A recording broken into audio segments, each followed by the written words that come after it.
Hello friends, welcome to my channel travel with me. నేను మీ అపర్ణ.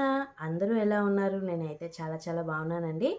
ఈరోజు వీడియోలో మనం ఉజ్జయిని ఎలా వెళ్ళాలి, తెలుగు రాష్ట్రాల నుంచి ఉజ్జయినిలో మనం చూడవలసిన టెంపుల్స్ ఏంటి, ఉజ్జయిని చుట్టుపక్కల ఇంకా ఏ ఏ ఊర్లు ఉన్నాయి, ఉజ్జయిని చూడడానికి ఎన్ని డేస్ కావాలి, ఇవన్నీ కూడా తెలుసుకుందాము. నేను ఈ వీడియోలో బ్రీఫ్గా మనము ఉజ్జయిని ఎలా వెళ్ళాలి ఏంటి అవన్నీ కూడా నేను ఎక్స్ప్లెయిన్ చేస్తాను. నెక్స్ట్ వీడియోస్లో Ujjain temple, corridor, Omkareshwar temple, Maheshwar fort ఇవన్నీ చూపిస్తాను. ఎందుకంటే ఆ వీడియో చూపిస్తున్నప్పుడు ఆ టెంపుల్ గురించి దాని గురించి ఇవన్నీ చెప్పడానికి అవ్వదు, లెంత్ ఎక్కువైపోతుంది. అండ్ ఆ టెంపుల్స్ గురించి చెప్పడానికే చాలా ఉందండి. నిజంగా అక్కడ లోకల్ వాళ్ళతో మాట్లాడినప్పుడు ఆ టెంపుల్స్ గురించి చెప్తే అవన్నీ వింటే గూస్ బంప్స్ అంటారు కదా, అలా అనిపించింది మాట. ఎందుకు అంటే అవి రెండు జ్యోతిర్లింగాలు. మనకు ఉజ్జయిని వెళ్తే మీరు రెండు జ్యోతిర్లింగాలు చూడొచ్చు. ఒకటి మహాకాళేశ్వరుడు, రెండోది ఓంకారేశ్వరుడు. ఈ రెండు జ్యోతిర్లింగాలే. ఇంకొకటి మనం శక్తిపీఠం, ఒకటి హరసిద్ధిమ అని కూడా చూడొచ్చు. ఈ మూడిటి గురించి, ఈ టెంపుల్స్ గురించి ఇవన్నీ చెప్పుకుంటూ మనం ఈ టూర్ ప్లాన్ చెప్పుకోలేము. సో నేను ఈ టూర్ ప్లాన్ కోసం సపరేట్ వీడియో చేస్తున్నాను. అవి చెప్తూ ఇవి చెప్తే కొంచెం పాయింట్స్ కూడా మిస్ అవుతాయి. అసలు ఫస్ట్ అయితే మనం అక్కడికి ఎలా వెళ్ళాలి ఏంటి ఇవన్నీ తెలిస్తే కదా అక్కడికి వెళ్ళాక మనం టూర్ ప్లాన్ చేసుకోవచ్చు. ఉజ్జయిని వెళ్ళాక అసలు ఫస్ట్ ఉజ్జయిని ఎలా వెళ్ళాలి, మేము ఉజ్జయిని ఎలా వెళ్ళామో చెప్తాను. అండ్ అదే కాకుండా ఉజ్జయిని వెళ్ళడానికి ట్రైన్ వివరాలు అవన్నీ కూడా నేను కింద డిస్క్రిప్షన్లో మెన్షన్ చేస్తాను, చెక్ చేయండి. మేమైతే అనుకోకుండా వెళ్ళామండి. నిజంగా నమ్మరు అసలు. అక్కడ వాళ్ళు ఏమంటారంటే ఉజ్జయినిలోకి రావాలంటే మహాకాళేశ్వరుడు అనుగ్రహం ఉంటేనే ఉజ్జయిని రాగలరు అని చెప్తారు.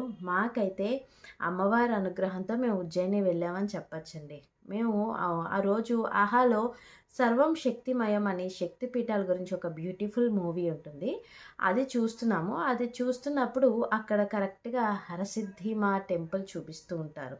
అది చూపించినప్పుడు మా హస్బెండ్ అడిగారు. అప్పుడు టైం కరెక్ట్గా 8:30 అలా అయింది అంతే. ఇది ఏం టెంపుల్, ఈ అమ్మవారు చాలా బాగుంది, మనం చూసామా ఎప్పుడైనా అని అడిగారు. లేదు లేదు, ఇది ఉజ్జయిని, ఇది శక్తిపీఠం హరసిద్ధిమా అన్నాను. ట్రైన్ టికెట్స్ చూడు ఉన్నాయేమో వెళ్దామన్నారన్నమాట. జోకా అంటే లేదు లేదు నిజంగానే వెళ్దాము అన్నారు. మాకంతా ఒక పాజిటివ్గా అనిపించింది మాట. ఆ సినిమా క్లిప్ చూడడం, అమ్మవారి గుడికి వెళ్ళాలనుకోవడం నిజంగా అమ్మవారి అనుగ్రహం అనే మేము చెప్పచ్చు. వెంటనే ట్రైన్ టికెట్స్ చూసాము. చూస్తే ఇండోర్కి టికెట్స్ లేవు. నిజంగా అప్పుడు నాకు ఎలాగా గుర్తొచ్చిందో ఆ ఊరి పేరు, భోపాల్ దాకా వెళ్తే వెళ్ళగలవేమో అని చెప్పి ఒక ఐడియా వచ్చింది. అది ఎలా వచ్చింది అనేది నాకు ఆ క్షణంలో తెలియదు. ఆ భోపాల్ అసలు ఐడియానే లేదు అప్పుడు. భోపాల్ దాకా వెళ్తే వెళ్ళగలవేమో అని భోపాల్ చూస్తే రాజధాని టికెట్స్ భోపాల్కి ఉన్నాయి. వెంటనే పెద్దవాళ్ళకి చెప్పాము ఇంట్లో. వాళ్ళందరూ కూడా రేపు ప్రయాణం ఏంటి అంటే రేపే మళ్ళీ లీవ్స్ దొరకవు అనుకున్నాము. సరే అని అప్పటికప్పుడు మేము 6 మెంబర్స్ అండి. పెద్దవాళ్ళు ఒక 4 ఉన్నారు, నేను మా హస్బెండ్ చిన్న బాబు. అప్పటికప్పుడు రాజధానిలో టికెట్స్ కొట్టేసాం. ఎక్కడికి? భోపాల్ దాకా కొట్టేసాం. భోపాల్ నుంచి మనకి ఉజ్జయిని నియర్లీ 180-190 కిలోమీటర్స్ వస్తుంది. మధ్యలో మనకి ఇండోర్ ఉంటుంది అన్నమాట. ఇండోర్ బేస్ చేసుకుంటే మనకు ఇటుపక్క ఓంకారేశ్వర్ ఉంటుంది, ఇటుపక్క ఏమో మనకి ఉజ్జయిని ఉంటుంది, మధ్యలో ఇండోర్ ఉంటుంది. సరే భోపాల్కి మేము అర్ధరాత్రి 2 ఆ టైంకి దిగాము. దిగిన వెంటనే 4 o'clockకి మళ్ళీ మాకు భోపాల్ నుంచి ఇండోర్ ట్రైన్ ఉంది. సో ఇండోర్ ట్రైన్ ఎక్కాము. 2 hours స్టేషన్లో ఉన్నాము. ఇండోర్ ట్రైన్ ఎక్కాము. 4 hours అలా పట్టింది. 5 hours 4 to 5 hours పట్టింది. ఇండోర్ వెళ్ళిపోయాం భోపాల్ నుంచి. ఇండోర్ వెళ్ళిపోయి రూమ్ అన్నీ తీసుకునేటప్పటికి మనకి ఆఫ్టర్నూన్ అయింది. ఆఫ్టర్నూన్ అయ్యాక ఆ రోజు ఫుడ్ తీసుకున్నాము. స్విగ్గీలో మన ఆంధ్ర వాళ్ళ లంచ్ దొరికింది. లంచ్ చేసేసి ఆ రోజు ఈవినింగ్ చేసామంటే ఇండోర్ దగ్గర Rajwada palace, Indore local market అవి చూసుకుని ఆ రోజు నైట్ ఇండోర్లో రెస్ట్ తీసుకున్నాం. నెక్స్ట్ డే మార్నింగ్ అంటే సెకండ్ డే మార్నింగ్ ఏం చేసామంటే మార్నింగే లేచి హోటల్ వాళ్ళే క్యాబ్ మాట్లాడారు. 3,000 తీసుకున్నారు. ఓంకారేశ్వర అయిపోయాక మహేశ్వర్ ఫోర్ట్ రెండు కలిపి మాట్లాడుకున్నాము. మార్నింగ్ లేచి ఓంకారేశ్వర్ బయలుదేరాం. Excuse me. ఓంకారేశ్వర్ బయలుదేరాము. ఓంకారేశ్వర్ టెంపుల్ జ్యోతిర్లింగం కదా! చాలా అంటే చాలా రష్‌గా ఉంటుంది. ఆ దర్శనం అది ఫాస్ట్‌గా ఎలా చేసుకోవాలి ఏంటి అని చెప్పి నేను టెంపుల్ చూపించినప్పుడు చెప్తాను నేను. ఓంకారేశ్వర్ అయిపోయాక వచ్చేటప్పుడు లంచ్ చేసుకొని మహేశ్వర్ ఫోర్ట్‌కెళ్ళామండి. అహల్యాబాయి అని చెప్పి అదొక పెద్ద స్టోరీ మాట. ఫోర్ట్ గురించి నిజంగా చాలా బావుంటుంది. ఆ ఫోర్ట్ మీరు చూసే ఉంటారు. 'గౌతమిపుత్ర శాతకర్ణి' మూవీలో ఉంటుంది. 'PS2' మూవీలో కూడా ఉంటుంది. నేను మీకు ఆ వీడియో చూపించినప్పుడు ఆ ఫోర్ట్ వివరాలు, అహల్యాబాయి రాణి గారి గురించి అవన్నీ నేను చెప్తాను.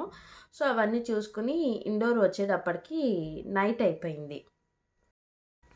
మళ్ళీ ఇండోర్ వచ్చేటప్పటికి నైట్ అయిపోయింది. నైట్ 9 అలా అయింది. సో, అక్కడే కింద ఏదో పరాటాస్ అవి చేస్తే ఫుడ్ తీసేసుకున్నాము. మాకు ఇండోర్‌లో రూమ్ వచ్చి 1200 అలా పడిందండి. మీకు ఆన్‌లైన్‌లో చూపే టారిఫ్ కన్నా డైరెక్ట్ హోటల్‌కెళ్ళి మాట్లాడుకుంటే ఒక 2 డేస్‌కి వాళ్ళు తగ్గిస్తున్నారు. లేదు మాకు లగేజ్ ఎక్కువుంది, చిన్న పిల్లలతో ఉన్నాము అనుకుంటే కొంచెం ప్రైస్ వేరియేషన్ వచ్చింది అనుకున్నా సరే, అందులో బుక్ చేసుకోవాలి అనుకుంటే కనుక మీరు ఆన్‌లైన్‌లో బుక్ చేసుకోవచ్చు. సో, నైట్ 9:30 ఆ టైంకి ఇక టిఫిన్ తిని పడుకొని పోయాము. డే 2 అలా అయిపోయింది. డే 3 వచ్చి మార్నింగ్ సేమ్ అదే క్యాబ్‌లో మేము ఉజ్జయిని బయలుదేరామండి. ఉజ్జయిని వెళ్ళేటప్పటికి మాకు ఆఫ్టర్‌నూన్ అయిపోయింది. అంటే ఇండోర్‌కి 61 కిలోమీటర్స్, 62 కిలోమీటర్స్ ఓంకారేశ్వర్ ఉంటుంది. మధ్యలో ఇండోర్ ఉంటుంది. ఇటుపక్క సేమ్ మనకి 62 కిలోమీటర్స్‌కి మనకి ఉజ్జయిని ఉంటుంది. సో, నిన్న బిఫోర్ డే ఇండోర్ నుంచి ఓంకారేశ్వర్, మహేశ్వర్ వెళ్ళాము. ఇవాళ ఇటు ఉజ్జయిని వెళ్తున్నామన్నమాట. సో, ఉజ్జయిని వెళ్ళేటప్పటికి ఆఫ్టర్‌నూన్ అయింది. సేమ్ అది కూడా ఆన్‌లైన్‌లో బుక్ చేసుకోలేదు హోటల్. టెంపుల్‌కి దగ్గరలో కారిడార్‌కి దగ్గరలో టెంపుల్ అటుపక్క ఉంటుంది. కారిడార్ ఇటుపక్క ఉంటుంది. నేను అవన్నీ మీకు వీడియో చూపించినప్పుడు చూపించి ఎక్స్‌ప్లెయిన్ చేస్తాను. సో, రూమ్ తీసుకున్నాము. 2 డేస్‌కి తీసుకున్నాము. 2 రూమ్స్ తీసుకున్నాము. అయిపోయాక ఆ రోజు ఈవినింగ్ ఏం చేసాము అంటే, మనకి ఇంకోటి ఏంటంటే అండి, ఉజ్జయిని టెంపుల్ చాలా రష్‌గా ఉంటుంది. సో, మీరు ఆన్‌లైన్‌లో బుక్ చేసుకోవడమే చాలా బెస్ట్. మేము అప్పటికప్పుడు బుక్ చేసుకున్నాము ఆన్‌లైన్‌లో. మాకు 9:30కి స్లాట్స్ దొరికాయి. సో, ఆ రోజు ఈవినింగ్ అక్కడి నుంచి క్షిప్రా నది ఉంటుందండి ఉజ్జయినిలో మనకి మధ్యప్రదేశ్. క్షిప్రా నదికి హారతి ఇస్తారు. గంగా హారతి, గోదావరి హారతి ఎలాగో క్షిప్రా నదికి హారతి ఇస్తారు 6:30 మధ్యలో. సో, అది చూసుకుని అక్కడి నుంచి గట్కాలిమా హారతికి వెళ్ళాం 7:00కి. నిజంగా గూస్ బంప్స్ అంటారు కదా! ఎంత బావుంటుందో ఆ డ్రమ్స్ అది, ఆ హారతి చాలా డివైన్ ఎక్స్‌పీరియన్స్ మాట. అవన్నీ నేను చూపిస్తాను మీకు నెక్స్ట్ వీడియోలో. హారతి అయిపోయింది. అయిపోయాక మళ్ళీ ఉజ్జయిని టెంపుల్‌కొచ్చేసాం. వాకబుల్లే అక్కడే. 9:30కి స్లాట్ ఉంది కదా! రష్ లేదు. ఖాళీగా ఉంది. టికెట్స్ అంటే చాలామందికి తెలీదు. టికెట్ లేవు కదా! టికెట్ తీసుకున్నాం కదా! ఒక 15 మినిట్స్‌లో మాకు దర్శనం అయిపోయింది. అయిపోయి కారిడార్ చూద్దాం అనుకున్నట్టు వెళ్ళాం. బట్ కారిడార్ క్లోజ్ చేసేసారు. సో, నెక్స్ట్ డే చూద్దాంలే అనుకుని ఇంకా హోటల్‌కి వెళ్ళిపోయాము. హోటల్‌కి వెళ్ళిపోయి నెక్స్ట్ డే మార్నింగ్ లోకల్‌గా క్యాబ్ పెట్టుకున్నామండి మేము. 3000 అలా తీసుకున్నాడు. అక్కడి నుంచి మనకి దారిలో లోకల్ సైట్ సీయింగ్ ప్లేసెస్ అన్నీ చూపిస్తారన్నమాట. ఇస్కాన్ ఒకటి చూపిస్తారు. ఇస్కాన్ అయిపోయాక అక్కడ మన శక్తిపీఠం చెప్పాను కదా నేను, హరసిద్ధిమా టెంపుల్ ఒకటి, కాలభైరవ టెంపుల్ ఒకటి, మంగళనాథ్ ఆలయం అని చెప్పేసి అక్కడ ఉంటుందండి అక్కడ. ఆ టెంపుల్ ఒకటి, ఇవన్నీ చూపించారు మాకు. చూపించి మాకు రూమ్‌లో డ్రాప్ చేసేటప్పటికి ఈవినింగ్ అయింది. సో, వెంటనే ఫ్రెష్ అయ్యి ముందర రోజు చూడలే కదా కారిడార్ చూడవలసిన ప్లేస్ అండి అసలు నిజంగా. మోడీ గారు అసలు ఏం కట్టించారండి. ఆయన వచ్చాకే కట్టించారన్నమాట. ఎక్సలెంట్ మాట అసల. అలాంటి కారిడార్ గురించి అసలు మనం ఎక్కడ చూడలేదు, వినలేదు. అంత బాగా కట్టించారు అది. అది చూడడానికి ఒక 2 అవర్స్ అయినా సరిపోదు అసల. పెద్దవాళ్ళు నడవలేని వాళ్ళు ఉంటారు కదా! అక్కడ బగ్గీస్ ఉంటాయి. ఆ బగ్గీ ఎక్కితే స్లోగా అలా తీసుకెళ్తూ మెయిన్ ఎంట్రన్స్ దగ్గర దింపేస్తారనమాట. లేదు సరదాగా కాసేపు నడుస్తూ చూస్తూ వెళ్తామంటే వెళ్ళొచ్చు. ఇంకొకటి ఏంటి అంటే కారిడార్‌లోకి వెళ్ళాక అక్కడ వీఆర్ ఎక్స్‌పీరియన్స్ మటుకు అస్సలు మిస్ కాకండి అసల. ఆ వీఆర్ ఎక్స్‌పీరియన్స్ మనకి వీఆర్ అంటే ఇలాగ గ్లాసెస్ లాగా మాస్క్‌లా పెడతారు.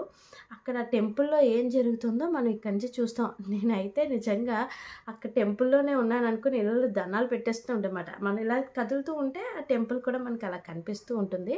చాలా మంచి ఎక్స్‌పీరియన్స్. సో, ఆ కారిడార్ అవి చూసుకొని నైట్ రూమ్‌కెళ్ళేటప్పుడు 10 అయింది. ఆ రోజు పడుకొని పోయాము. నెక్స్ట్ డే మార్నింగ్ బ్రేక్‌ఫాస్ట్ అది చేసి హోటల్ చెక్‌ఔట్ చేసేసి ఇండోర్ వచ్చాం మళ్ళీ. సేమ్ ఉజ్జయిని నుంచి ఇండోర్ వచ్చి అక్కడ నుంచి ఉజ్జయినిలోనే మాకు ట్రైన్ దొరికింది.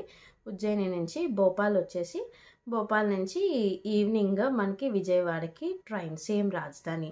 సో ఇక్కడ ఏంటి అంటే నేను చెప్పొచ్చేది, ఇప్పుడు సపోజ్ మీరు ప్లాన్డ్గా వెళ్తున్నారనుకోండి, ఇన్ని ప్లేసెస్ దిగలేము, లగేజ్తో మారలేము ట్రైన్ అనుకుంటే ఈ ట్రైన్స్ మీకు రోజు ఉండవు, వీక్లో కొన్ని డేసే ఉంటాయి.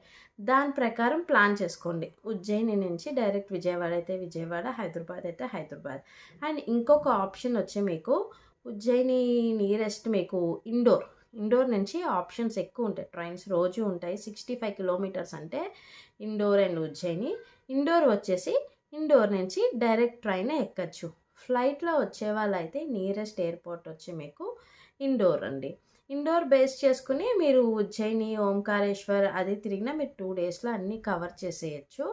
సో ప్లాన్డ్ అయితే కనుక అలా వెళ్ళొచ్చు మీరు, ఇండోర్కి రిజర్వేషన్ చేయించుకొని. లేదు మాలా ప్లాన్ లేకుండా సడన్గా వీడియో చూసి మహాకాళేశ్వరం చూడాలనిపించిన, అమ్మవారి దర్శనం చేసుకోవాలి అనిపించినా సరే తత్కాల్లో అయినా మామూలుగా అయినా మీకు భోపాల్ దొరికేస్తూ ఉంటాయి. భోపాల్ దాకా రిజర్వేషన్ చేయించేసుకుని భోపాల్ నుంచి ఇండోర్ ఇంకో ట్రైన్ అలా వెళ్ళొచ్చు. పెద్దవాళ్ళతో వెళ్తున్నాం అనుకుంటే కొంచెం ప్లాన్ చేసుకుని ఇండోర్ దాకా చేసుకోవచ్చు, ఉజ్జయిని దొరకలేదు అనుకుంటే. ఎందుకంటే అది వీక్లీ ట్రైన్స్ కాబట్టి ఎప్పుడెప్పుడో రిజర్వేషన్స్ అయిపోతాయి. మనకి సడన్గా లీవ్ దొరకచ్చు, సడన్గా వెళ్ళాలనిపించవచ్చు, సడన్గా అనుగ్రహం రావచ్చు. ఇలా ఏదైనా ఉన్నా సరే మీరు ఇండోర్ దాకా అయినా రిజర్వేషన్ చేయించుకోవచ్చు. సో నేను నెక్స్ట్ వీడియోస్లో మహాకాళేశ్వర టెంపుల్ గురించి, అక్కడ మహాకాళేశ్వరుడు గురించి, ఆ క్షేత్రం గురించి, ఓంకారేశ్వర జ్యోతిర్లింగం గురించి, అమ్మవారు హరసిద్ధి మా శక్తిపీఠం గురించి ఇవన్నీ కూడా నేను చూపించి మీకు ఎక్స్ప్లెయిన్ చేస్తాను. వీడియో నచ్చినట్టయితే లైక్ చేయండి, షేర్ చేయండి, సబ్స్క్రైబ్ చేయండి, పక్కనున్న బెల్ ఐకాన్ని టంగమని కొట్టడం మర్చిపోకండి.